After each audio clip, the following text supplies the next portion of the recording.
Hello and welcome back to the Bears and Lions podcast. I'm Kyle Vaught. I tend to be an overthinker of sorts, and maybe we can connect on this because I believe I'm not the only one. In fact, I think that overthinking is pretty common, right? But as an overthinker, I will take whether it's a big decision in my life or a small decision in my life, and I will overthink it to the nth degree. Most commonly, like in the shower with shower thoughts, where I'll just sit there with the water running, just kind of like, this is what's happening. Or right when I go to bed and my head hits the pillow, and then all the thoughts say, now's the time. Let's floodgate them now. So they're all just like, think about me, think about me. And I'm like, here we go. And I'll just sit there and ruminate on all these thoughts and I'll overthink. And maybe it's about what's going to happen the next day or what's going to happen the next week. And I'll just overthink of all these scenarios. Or maybe it's what happened that day or the week prior. And I'll overthink all these different things. And it's very rarely a positive thing where I'll overthink a bunch of scenarios and I'll just snap to and be like, haha, what if it works? What if your dreams actually come true? What if all the hard work and the things that you've been doing, the time you've spent working on yourself behind the scenes with nobody else watching and all the sacrifices you've made, what if it all pays off? It would be awesome if that was the case. However, that's not often the case at all. Most often, it'll be negative. And I will ruminate through all these different thoughts in my brain and all these different thoughts in my past or in my present or in my future. And I'll start questioning and I'll say, oh, well, what if I fail? What if I hit rock bottom again? Or what if they laugh at me? And the one that commonly hits me is I'm too old to restart. Like at this point, if I fail, like I don't know if I can handle that. And I'll even ask myself, is it even worth it? Like if X, Y, and Z can happen, if those scenarios can happen, then that's not good. And not to mention, you've got PQRS. Those scenarios also can happen. And A, B, C, D, E, F, G can happen. And if that's all the case, is it even worth it? Is it even worth it to try? And that's what I want to talk to you about today, is whether or not it's worth it. And to be honest, I question myself when I think about these things because I'm an overthinker. And so I'll overthink and I'll ask these crazy scenarios of, oh, but what if this happens? And maybe you're like me and you overthink things and it's tough. And I wish that it was always positive because I do believe that overthinking can be a positive thing. It can be very motivating, right? There are times when I will overthink about a decision that I'm making. And I'll overthink certain scenarios. And it may not be every scenario, but I'll overthink so many scenarios and create contingencies for them that I'll actually wrap up that process and say, okay, I've thought of so many different scenarios, and here's all the ways that I can combat them. I'm pretty confident that if something happens, I'll figure it out. And so I step into the moment with clarity and a motivation of like, no, we got this, because now that's a little bit more rare. And it's taken me years to learn how to do that and take the overthinking to that level. And I hope that we'll get there together and be able to be more consistent in that. But oftentimes it's debilitating. Like oftentimes overthinking can force us into that question of, is it even worth it? Because we'll debilitate ourselves. I remember a couple years ago, I was in this mental rut of sorts, and it was really difficult because I just was in this cycle where I overthought everything, but I did nothing. And it wasn't like I didn't know what to do, right? We live in this technical day and age where we can access podcasts and books and audio and all sorts of content that's going to help us see what we can do to be more creative, or what we can do to get out of ruts, or what we can do to spark that joy in our lives again and all this stuff. And the problem with me was that I knew the right things to do. I also knew how to start. I knew all the steps that I was supposed to take, but I did nothing because I overthought to the point where I could only see negative outcomes. And maybe you are in that season of life as well, where you feel like you can't see a positive outcome. Or even if you see a positive outcome, you question, it's too good to be true. That can't happen. And I've been there multiple times in my life, and I can tell you, it's debilitating, and I understand. but there is a way out. And one of the things that broke the cycle for me was the gym. And I don't mean this as a rah-rah, like you just got to get your muscle on and discipline and all that other stuff. I'm not talking about that. I'm talking about there is something so powerful about seeing your body do something powerful. Mentally, it shifts. And what I've found is it's really hard to overthink while at the gym. When I first started working out, I could barely do a couple push-ups. And then over a few short weeks, the weights that I was lifting, they got way too easy. And the weight became heavier and heavier. And I remember switching dumbbells from 10 pounds to 15 pounds to 20 pounds. I remember going from doing only a few push-ups at a time to being able to do 10 at a time, and then 20 at a time, then 30 at a time. And I was like, what is going on? Like, you visually see your strength growing, your physical strength. And there's something so powerful about that mentally it shifted my brain from all of the overthinking. And the gym was the place where I went to not think. Now the gym is a place where I get some of my best ideas, because now I go there and I know that, okay, if I want to think about one specific thing, that's all I think about. And that's all I'm going to do is I'm going to just ruminate on this power. And if I can lift this weight, I can solve this problem in my life. And it's amazing when you see your body do something powerful and how that shifts mentally. What I've learned is that, yes, overthinking can be motivating, but it can also be debilitating. But it really depends on how you view it in the moment, right? I can overthink at the gym.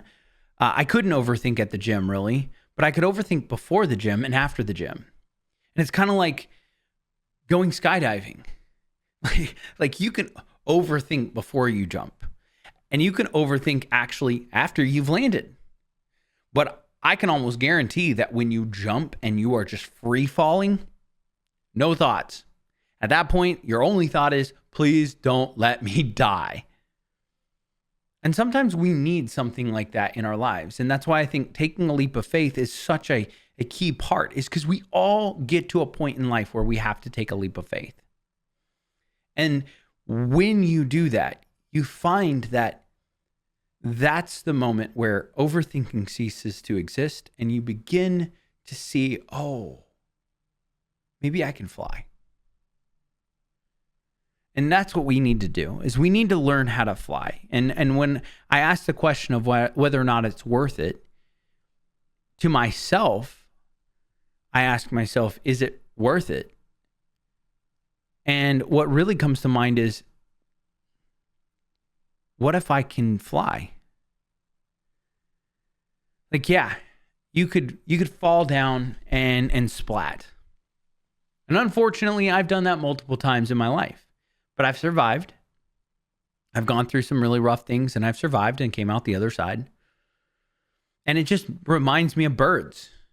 If you've ever seen the National Geographic, videos of birds learning how to fly, all birds that fly, because there are some birds that don't fly, right? But all birds that fly, they instinctively have an idea of flight. They have an idea, kind of like humans with dreams. We can visualize and imagine a better life. We all can visualize a better future. I love that Erwin McManus says that while bees create beehives and their silkworms create silk, humans create futures. And I think it's beautiful because we really do. We come with this instinctive knowledge of, I can create something better tomorrow. And I can create something better for myself tomorrow and for my family tomorrow. And I can see it. But like birds, we still have to learn. And most birds, although they have an idea on how to fly and they practice flapping their little wings before they even have feathers on them, it gets to a point where they have to try. And oftentimes they learn through trial and error. It's the same thing with us. We have to jump out the nest every once in a while. We have to take that leap of faith. And you know what? We may go splat a couple times. And it hurts. Not gonna lie. There are moments in life that, yes, you just go splat and it hurts. But those are the trial and errors that actually teach us that it's not every time. It's kind of like going to the gym, right? You start with a couple of push-ups and then you eventually can do more and eventually do more. And the more you kind of allow yourself to just go do it, you start to realize that maybe it is worth it. Maybe I can do this. And the biggest worry that I have is that if I never take a leap of faith in life, I may never get to experience what it's like to fly. I think that you were created incredibly and wonderfully and fearfully and wonderfully made according to the scriptures. I believe that each human has this innate ability to create something beautiful with their life. I think they are innately beautiful in who they are right now. But you have the ability to say, if I want it to be better, I can actually make it better. And it takes a choice and it takes a leap of faith to flap as hard as you can and jump out the nest. And sometimes you will hit rock bottom and sometimes you will hurt and sometimes it won't work out. But that doesn't mean it's every time. And the only way to learn how to fly is through trial and error. Same with the bird. The reason why I say all of this is because exactly 2 years ago, I took a huge leap of faith where I packed up all of this stuff that I owned and I moved to Baltimore, Maryland. I got a new job that I knew nothing about. I had no idea how it would turn out. I had no real fathomable, cognitive function of, is this worth it? Because it happened so quickly. It was like I got in the plane, jumped out, and then realized, oh, yes, I have a parachute. What's going on? I couldn't overthink because it just happened so quickly. Now, I wish that I could say that it was my first time doing this, but the reason why I had such confidence in it is because I've done this a couple times before. And I'm old enough to be able to say that I've taken some big leaps of faith in my life. I've moved across the country more than once. And one thing I've learned is that whatever the goal is, whatever the end game is, it's going to be harder than you could possibly imagine. But because it's harder, it makes it more worth it than you could ever fathom. 2 years ago, I moved to Baltimore, not knowing what exactly this job was, not knowing if I would be able to make it, not knowing what my future would hold. And I can honestly say it is all worth it. I've done it a few different times in my life. I've taken huge leaps of faith. And a few times I've gone splat. But I wouldn't trade it for the world if it gets me to where I am right now.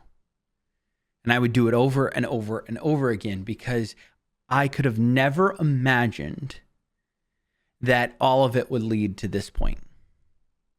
And I want to encourage you, and I want you to hear me. If you are at a spot where you feel like you've given it your all and you've failed, or you've hit rock bottom, or you're questioning whether or not it's worth it, I want to challenge and encourage you by reminding you that some birds don't fly the first or second time. And I don't want you to be landlocked thinking that you're only going to be stuck and you can only do those things and it's not worth taking another leap of faith. It's so worth it. Because one of these leaps, you're going to find yourself flying. And then you're never going to want to land again. And you're just going to want to keep soaring. And the thing is once you get a little bit of it, you realize, I can do this. So whether you teach yourself how to glide first, maybe you teach yourself how to not hit so hard on your way down, it's all progress. Like the gym. Start little, see that strength grow, and keep trying. Because at the end of your life, you are not going to look back on those moments and say, I failed that second time falling out of the nest. Especially after you've been soaring for years. So my hope and my encouragement is that you will give it another go, that you'll try again, that you'll find yourself in that pursuit. And if you are in the mental rut that I was a couple years ago, where you couldn't even do the things you knew that you wanted to do, I can't explain it any way. And maybe you understand what I'm talking about. It's when you see everybody else being able to do it, but I know I could do this. And if you're there, my genuine encouragement is start doing push-ups. Go do something that forces you to shut the brain off and you can't overthink. The gym was the best thing for me. Maybe it's learning another language for you, where you all of a sudden can, say one word, and then you can say one sentence, and then you can say one paragraph. Or maybe it's something along those lines, or maybe it's learning how to cook something where all of a sudden this tastes a lot better than the first time I tried it. Do something tangible. Do something practical. Do something where you can see the results and experience it, because there's something so powerful about actively just doing. Birds will learn and grow and eat and grow before they fall out of the nest. They don't get hatched and then just immediately jump. Some of us have been through things in life where we're starting over, and we need to get some strength going first before we take that leap of faith. That's going to do it for this conversation. I really hope that you will be encouraged. This was one of those podcasts where the more I thought about it, the more I realized, holy cow, I've taken a bunch of leaps of faith in my life and I've gone splat. So if you're in that area of life, I can promise you, I understand. But I am so encouraged and so amazed that this is one of the first ones in a long time where I've taken a leap of faith. And now 2 years later, I'm looking at it going, whoa, we're flying. All the stuff that I once dreamed of doing, I'm now doing. And what a blessing and an encouragement that is. And I hope that you will hang on to that hope. And I hope that you'll be encouraged to go start your own adventures, or go continue to pursue your adventures. Challenge yourself. Go do something really incredible and learn how to fly in it. Because in a couple years, you're going to look back and say, yes, we're flying now. And I can't wait. And I want you to post on the Instagram or the YouTube or wherever I'm at that point in time and just say, hey, Kyle, I'm flying now, because I want to celebrate with you. Thank you, all of you, for listening. Thanksgiving was incredible. I hope you had a phenomenal Thanksgiving. We are now in Christmas season, which is one of my favorites.